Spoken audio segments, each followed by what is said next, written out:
The classic push-up. It's a great exercise. It's one that you can do anywhere. You can take it on vacation with you. If you so choose, you can do it at a park, you can do it in the gym, and we use a lot of them.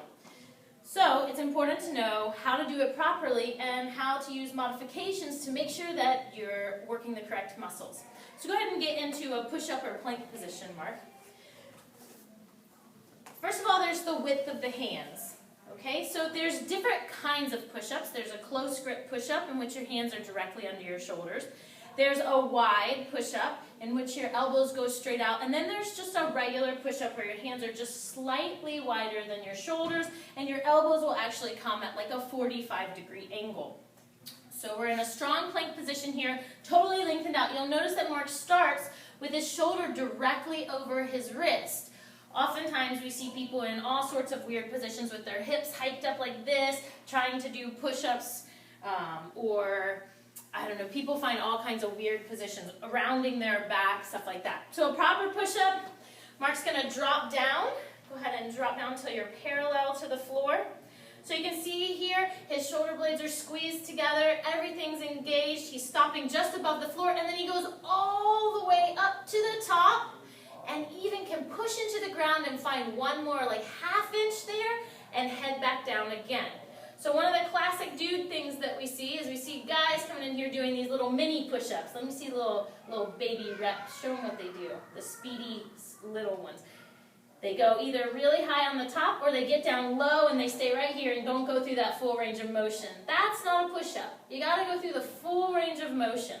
Okay, go ahead and drop your knees for me.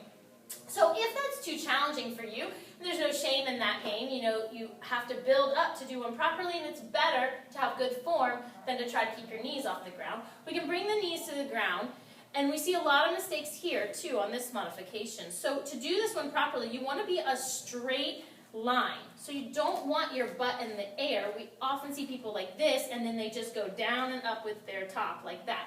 Now that's certainly okay if you're trying to build, but we have better options than that. Coming all the way forward, a nice straight line, same thing, you're going to drop all the way down till you're just above the ground, a little pause, and then pushing all the way back up to the top.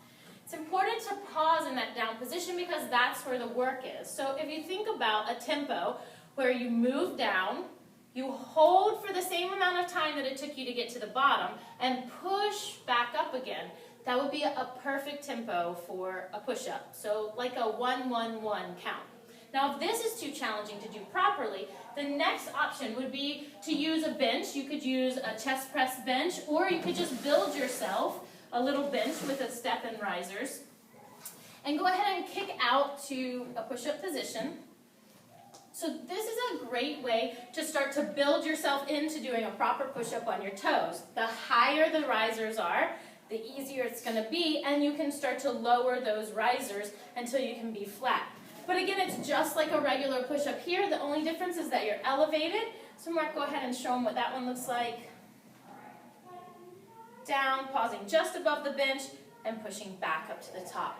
Don't rush this move. The power of the push-up comes in the tempo of doing it slow, pause, and then pushing back to the top again.